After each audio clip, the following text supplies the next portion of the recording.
안녕하세요. 백두산 금융연구소의 백두산입니다. 1월 15일 수요일 이슈와 시황 살펴보도록 하겠습니다. 제가 어제 말씀드렸던 내용들 중에서 시작하자마자 이런 얘기 드렸죠.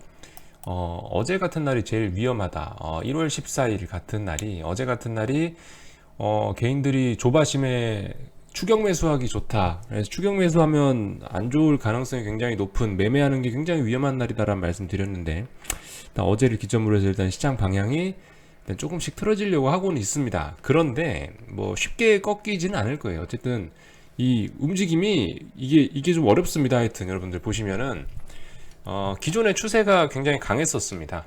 기존의 상승세가 워낙 거셌기 때문에, 워낙 셌기 때문에 이 추세를 돌리는 게 쉽지가 않은 거죠. 조정이 쉽게 나오지는 않습니다. 오늘 같은 경우 특히 개파락으로 좀 많은 개파락으로 시작을 했는데, 평상시에 비해서 좀 센 개파락으로 시작을 했는데, 이렇게 되면은 사실상 풋옵션이 오히려 이렇게 저점을 다지고, 메이저 세력들이 풋옵션을 매집하고 본격적으로 조정이 나오게 하기 위해서 이런 매집 과정, 그게 필요할 거 아닙니까? 그죠?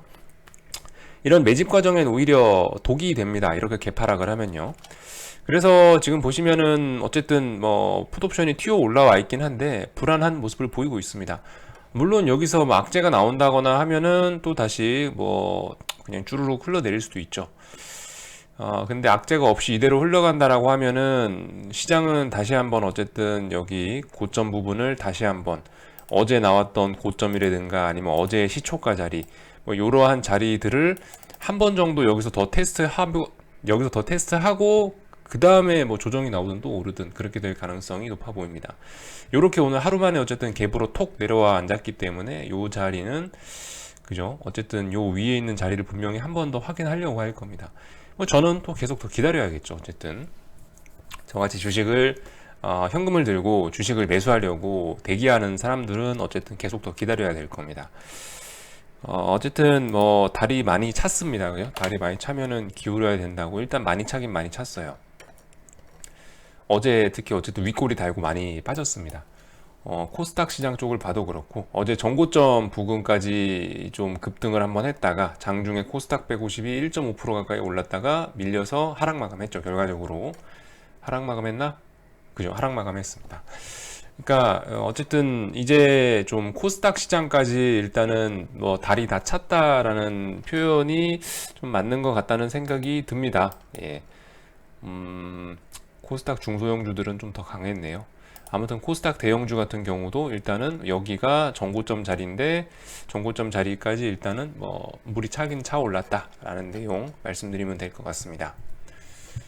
요즘에 뭐 보시다시피 대형주 쪽, 지수와 관련된 쪽은 애매해요. 사실 좀 비싸죠.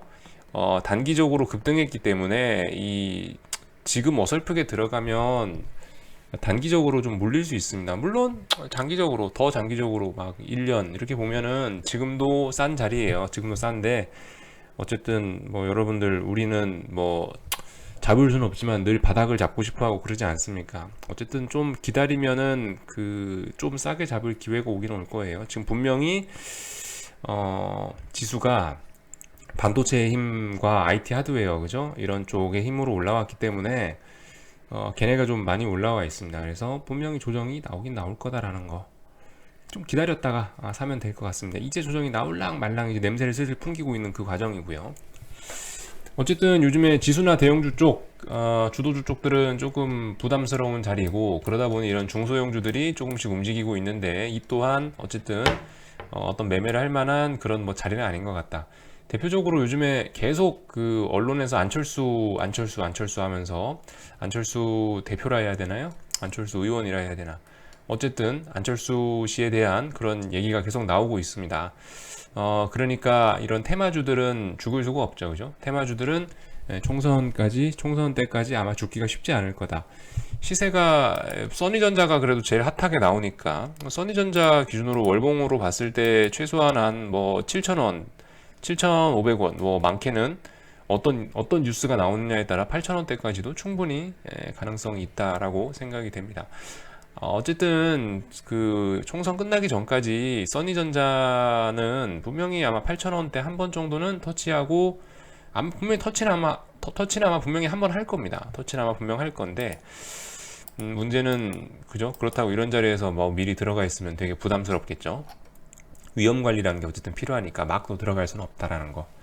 근데 어쨌든 좀 안랩이나 써니전자를 가지고 매매를 할 만할 것 같아요. 지금 계속 안 그래도 어제도 뉴스 봤는데 뭐 자유한국당 황교안 대표하고 황교안 대표가 뭐 안철수 쪽에다가 뭐 같이 정치를 해보자라는 제안을 했다는 내용도 들리고요. 그래서 어쨌든 안랩이나 써니전자 보니까 역시 안철수 테마주가 제일 좋은 것 같아요. 뭐 어떤 테마주 매매하시는 분들 참고하시라고. 제 투자 성향에 맞지 않아서 제가 뭐 매매를 하지는 않지만은 어쨌든 참고하세요. 하고 싶으신 분들 계실 거 아닙니까? 저런 거 하시고 싶으신 분들 분명히 뭔가 악재가 나오긴 나올 겁니다. 지금 가격대는 어쨌든 신규적으로 들어가기도 부담스럽고, 써니전자 역시 신규적으로 들어가기도 부담스럽고, 뭐 그렇다고 하여튼 부담스러운 자리이기 때문에 분명히 아마 한 번쯤 기회 주긴 줄 것 같아요. 어쨌든 강한 종목이라 5일선 한번 터치하면 그냥 바로 튀어 올라가긴 합니다. 그런 대단한 종목이긴 하네요. 그래서 해먹을 만한 게 뭐 요런 거 정도 보이는 것 같고요. 어쨌든 어제 말씀드렸다시피 2차 전지 친구들 저는 잘 쳐다보고 있습니다. 지금 여러분들 이제 좀 강조해서 좀 말씀드리는데, 삼성 SDI 같은 거 보시면은 삼성 SDI가 사실상 뭐 모르겠어요. 저도 2차 전지주의 대장이라 할 수 있을지 모르겠지만 이미 전고점 넘어갔다. 근데 이거는 앞으로 굉장히 많이 오르려는, 아마 이게 언제야? 2017년에 삼성 SDI 올랐던 요때 있지 않습니까? 여기 2017년 주가인데 아마 요때처럼 지금 오를 가능성이 굉장히 높습니다. 요때처럼 삼성 SDI 상승할 가능성 굉장히 높아요. 미국 시장에서 솔직히 뭐 이런 얘기 정도는 좀 드려놔야 될 것 같은 게, 미국 시장에서 반도체에 대한 뭐 밸류에이션에 대한 논란이 조금씩 나오고 있기 때문에, 그럼에도 불구하고 물론 전 삼성전자 하이닉스가 아직도 싸고 최소한 삼성전자 뭐 8만원대 9만원대까지는 봐야 된다고 생각하고 있지만, 어쨌든 시장에서 그런 부담이 나타나기 시작한다면은 상승률은 조금 떨어질 수도 있습니다. 어쨌든 그래도 변함없는 주도주고 코스피가 오르고 뭐 그러는 데 있어서 앞으로 시장을 주도해 나갈 종목이긴 합니다만, 그럴 가능성은 조금 있다.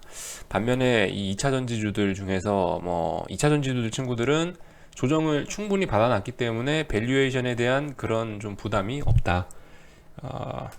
그런 부담이 좀 덜하죠. 없지는 않고 좀 덜합니다. 반도체 쪽보다는 조금 덜해서 이런 부분도 좋을 것 같다. 그래서 2017년에 삼성 SDI가 굉장히 많이 올랐었는데요. 2017년에 그죠? 2017년에 얼마나 올랐어? 2017년에 10만원에서 한 25만원까지 대충 10만원에서 20만원까지 올랐습니다. 더블 났습니다. 보통 이런 종목들 있잖아요. 이런 종목들 지금 현재 뭐 25만원 선 왔다 갔다 하는데 26만원 정도 되는데 뭐 운 좋으면은 보통 한국 주식들의 끝이 50만원입니다. 가격이 40만원, 50만원. 옛날에 2006년, 2007년, 2008년 생각해 보세요. 2011년까지 생각해 보시면 뭐 현대중공업 50만원, 뭐 LG화학 50만원, 뭐 50만원. 어떤 대형주는 갔다 하면 주당 50만원 정도는 받는 경향이 있다. 이것도 대충 숫자가 떨어져요. 50만원 가까이 이것도 갈 가능성이 있습니다. 삼성 SDI 같은 거 2017년에 올랐던 그 부분이 그만큼 그대로 다시 올라갈 수 있다라는 거, 이제서야 시작했다는 거, 이거 굉장히 시세의 초입에 있는 거다라는 말씀을 드리겠습니다. 밸류에 대한 부담도 없고 그리고 지금 보시면 매물도 굉장히 차분하게 몇 년에 걸쳐서 소화를 했습니다. 2018년, 19년 내내 2년 가까이 옆으로 기관 조정 주면서 박스권으로 견뎌냈기 때문에 이제 이 종목에 대해서 안 오른다라고 포기한 사람들도 굉장히 많아요. 포기하고 팔고 나간 거죠. 2년간. 그래서 분명히 이 매물대에 대한 저항도 없어요. 이건 기술적으로 봤을 때 저항도 많이 없고 굉장히 가볍게 날아갈 수 있다.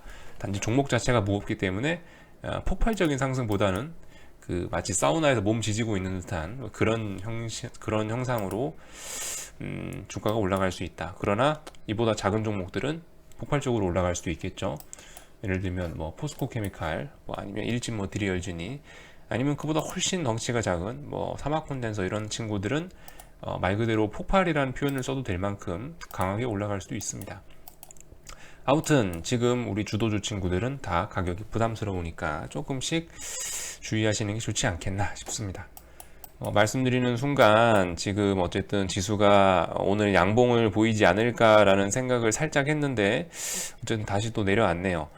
만약에 이렇게 해서 오늘 지수가 올라오지 못하고 쭉 빠져서 풋옵션이 이렇게 살아난다. 풋옵션이 V자로 살아난다. 지수가 V자로 빠진다. 그죠? 지수가 V자로 이렇게 빠진다. 바로 이렇게 빠진다. 이것도 뭐 이상하진 않습니다. 그럴 수 있습니다. 그럴 수 있어요. 그러니까 뭐 제가 2, 3일 이상 이런 식으로 뭐 지수가 비리비리 하다가 옆으로 기다가 빠져야지 뭐 빠진다. 이런 얘기는 잊으시고 어쨌든 V자로 갈 수도 있습니다. 그죠? V자로 갈 수도 있어요. V자로 갈지 오늘 양봉을 보일지 어쩔지는 저도 모르는 일입니다. 그죠? 그 부분은 알 수가 없는 거고. 아무튼 뭐 지금은 비싸니까 주식은 안 사면 될 거고. 중장기적으로 어쨌든 뭐 삼성전자, 하이닉스 이런 거 들고 가시는 분들은 계속 들고 가시고요. 어차피 솔직히 조정 나와봐야 많이 나올 것 같지는 않다. 좋은 종목들은 조정이 안 나오죠. 그죠? 좋은 종목들 조정 안 나오기 때문에 좋은 가격에 잡으신 분들은 어쨌든 계속 그냥 들고 가시는 게 오히려 좋지 않을까 싶습니다. 지금 삼성전자, 하이닉스 기준으로 뭐 20% 이상 계좌에 플러스 찍혀 계신 분들은 그거 그냥 깔고 가야 돼요. 여기서부터 뭐 아이고 빠질 것 같다 하면서 어설프게 팔면 죽을 때까지 평생 계좌에 50% 100% 수익 못 찍어보고 끝납니다. 이럴 때 한 번씩 길게 갖고 가는 습관 가져야 될 것 같고요. 미국장은 뭐 별 얘기할 게 뭐 없습니다. 이슈도 별로 없고요. 그죠? 이슈도 별로 없고. DVIX 보시면 어쨌든 뭐 슬슬 아랫꼬리가 보이긴 하는데 이게 아랫꼬리 보이기 쉽지 않은 상품이거든요. TVIX라는 상품이 여러분들 나중에 옵션 직접 매매해 보시면 느끼실 수도 있는데 이게 아랫꼬리가 달리기가 굉장히 어려운 상품인데 요즘에 어쨌든 아랫꼬리들이 심심치 않게 보이고 있고 얘도 일단 낙폭과대의 흐름이 조금 나타나고 있는 것 같다라는 거 조금 좀 주의는 하긴 해야 된다. 이 정도 말씀드리면 될 것 같고요. 국제유가 저는 개인적으로 한 54달러, 55달러 정도 되면은 55달러 살짝 깨질 수도 있을 것 같아요. 깨지면은 조금 들어가 볼 생각이 있다. 이 정도 말씀드리면 될 것 같습니다. 위안화 하나 한번 보고 마치도록 하겠습니다. 위안화 동향 보고요. 아마도 제가 이제 오늘 처음 봤어요. 지금 위안화는 이제 어제 집에 와서 안 봤고 보이시죠? 일단 어제 그 환율 조작국 취소됐는데도 불구하고 이 환율이 뭐 초강세로 진행됐어야 되는데 우리 상식상으로는 근데 시장은 이미 선반영 됐기 때문에 그러지 않았다라는 거. 오히려 아랫꼬리 달고 다시 약세의 흐름이 나타날랑 말랑. 그러니까 아랫꼬리 이렇게 길게 달렸다는 건 추가적인 위안화 강세는 좀 제한적이다라는 내용으로 보실 수가 있겠죠. 다시 위안화가 약세로 돌아서고 우리나라 환율도 어떻습니까? 우리나라 환율도 지금 보시면 다시 약세로 돌아서기 시작했습니다. 이런 모습들 보시면은 이거 위험자산 랠리는 조금 주의해야겠다. 위험자산 랠리에 동참할 필요는 없겠다라는 생각을 하실 수도 있을 것 같아요. 13분 정도 떠들었군요. 오늘 뭐 딱히 별만한 뉴스 없고요. 네, 이 정도 얘기하면 될 것 같습니다. 궁금한 거는 언제든 리플 남겨주시고요. 여기서 마치도록 하겠습니다.